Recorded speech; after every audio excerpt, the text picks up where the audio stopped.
Doutora, eu vou começar com você. Queria que você explicasse, então, e nos desse esse universo.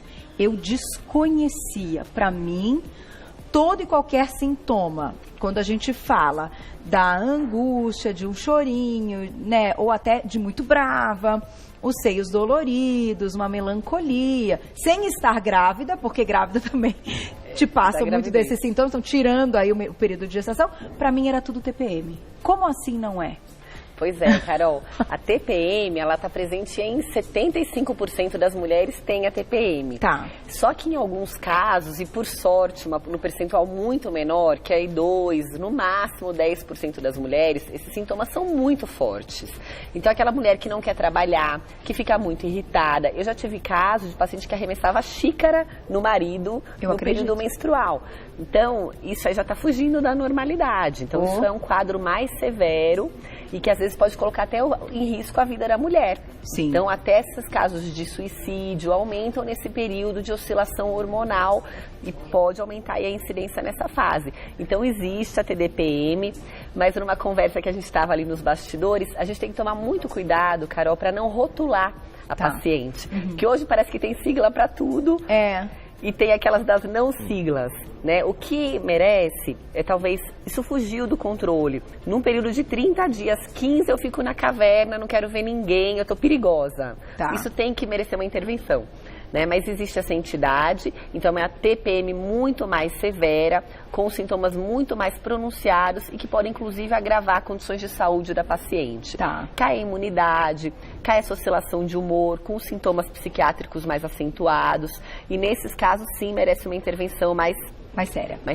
Antes de ouvir suas dicas, que eu sei que você tem várias muito legais, é de fato pela oscilação hormonal que isso acontece? Ou assim, é nível de progesterona que é mais alto, predisposição daquela paciente, né? Porque se a gente vê que o número é menor, então, mas o que faz, né? Às vezes até o meio que ela atua, o tipo de profissão, tudo isso a gente leva em conta? Com certeza influencia. Então, situação de estresse, sono, alimentação. Então, pacientes em privação de sono, elas ficam até mais violentas. O próprio animal já fica, né? Então, quem dirá a mulher. E quando a gente fala do ciclo menstrual, tem uma comparação que eu até gosto de fazer. A primeira fase, que é a fase que a mulher está sedutora, que ela está entrando no período fértil, ela tem que cativar o parceiro. Então, estrogênio, ela é lá a diva. A segunda fase, que é a fase de predomínio de progestação, que é a progesterona, é o capetinha. Já engravidei mesmo, morra, homem. Agora some daqui.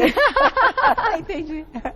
E aí, assim, a gente consegue perceber, então, que a progesterona, que é o hormônio feminino, faz aí esse giro, né? Faz esse giro. E para as pacientes que têm uma predisposição, uma queda de neurotransmissor, isso de fato existe, é uma doença real, mas ela é muito grave. Então, paciente que tem uma queda de neurotransmissor, como a depressão severa, não levanta da cama. Isso é diferente de uma situação, tive um rompimento do emprego, do namoro, estou deprimida. Isso é uma crise da vida. Agora, a doença, de fato, ela existe. E quando nós temos histórico na família, isso também pode aumentar a predisposição. Então, e isso piora ainda mais nesse período pré-menstrual, originando aí o que é, então, rotulado hoje como a TDPM. Que é uma TPM avançada. Já já a gente vai colocar os sintomas da TPM e da TDPM, para vocês terem aí uma ideia que realmente é diferente. Vamos às suas dicas. Quando você pega uma paciente assim que chega com essa queixa, e poucas pacientes às vezes têm coragem de chegar, né? Isso também é um outro problema. Sabem que o negócio está complicado, que está atingindo a qualidade de vida, que está prejudicando o ambiente de trabalho, mas não procuram ajuda. Então, como é que você recebe uma paciente dessa? É até interessante você falar, elas não buscam, mas às vezes buscar uma identificação, como acabamos de falar, é mais saudável, porque eu tenho uma desculpa para alguns comportamentos que muitas vezes são indevidos. Também. Falar, eu tenho transtorno. Gente, fui diagnosticada, vocês vão ter que todos entender que eu estou com transtorno. Na verdade, estou transtornada, vamos dizer assim, estou transtornada.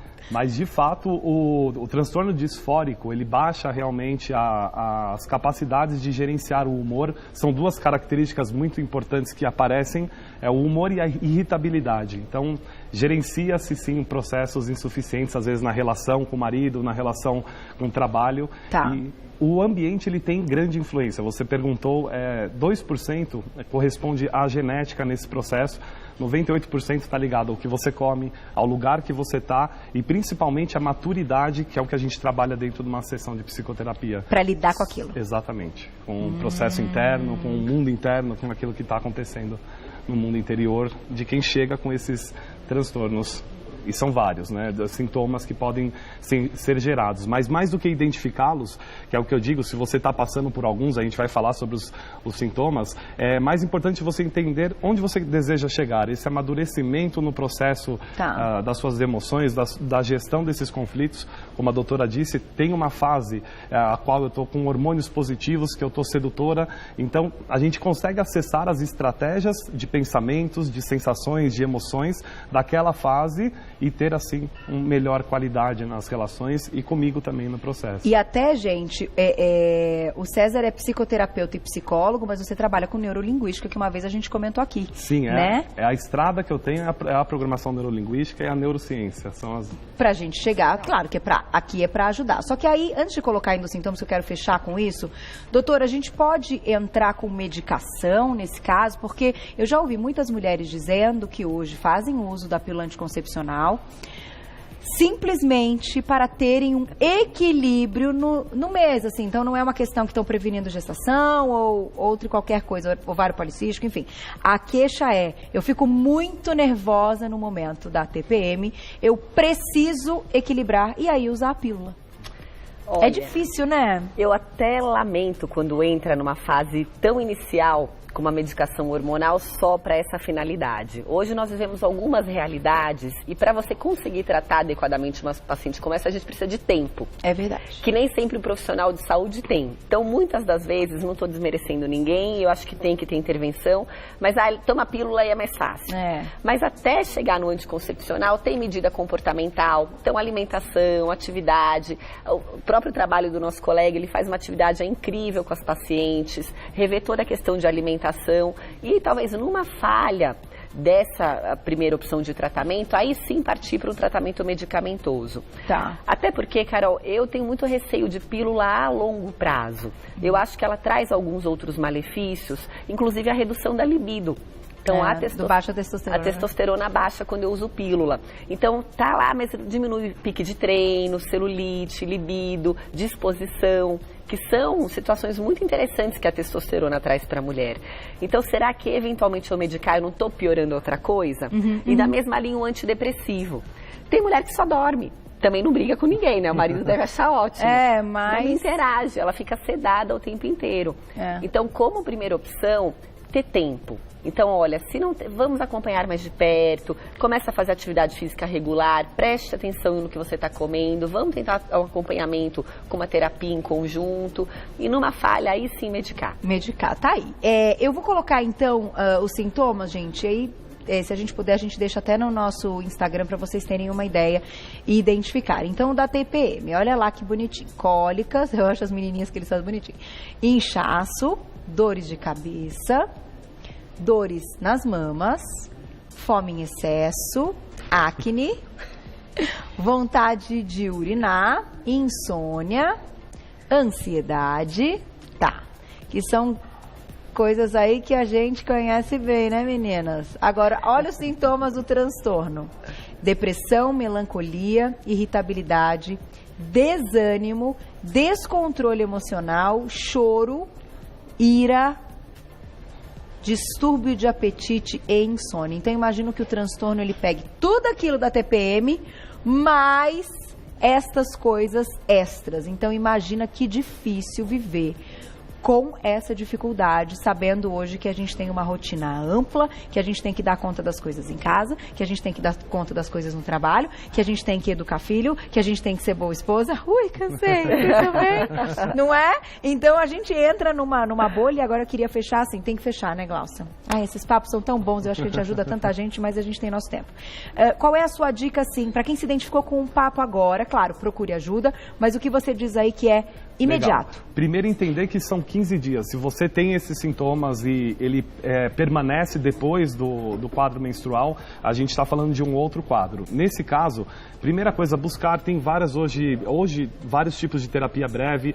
Com uma sessão de hipnose ou de PNL, você pode reorganizar o seu quadro interno, e eu falo, dentro desse quadro, resiliência emocional. Resiliência. É como um elástico. O elástico, você estica, ele volta, como você vai estar no dia a dia, com a capacidade de retornar ao seu estado original, independente do desafio que vai estar passando, e controlar os dois principais quadros, que é a ira, esse descontrole, e às vezes pensamentos de desesperança ou de desmerecimento. Você falou a frase do momento, resiliência. Resiliência. Né?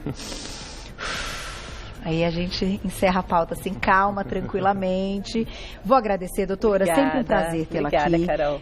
Com um trabalho muito bacana, uma super ginecologista. Eu vou deixar para vocês o contato, que é o Instagram. @doutora, abreviado, Patrícia Bretz. O Bretz, BRETZ no final. Doutora, abreviado, Patrícia Bretz. E o trabalho do nosso psicólogo e psicoterapeuta César Bueno, PNL. @César Bueno, PNL. Tem um telefone que é o 4837-5622. 4837-5622. Espero vocês para uma próxima oportunidade. Obrigada, Carol. Obrigada, viu? Obrigado. Para ajudar muita gente, Muito bom. não é? Obrigada.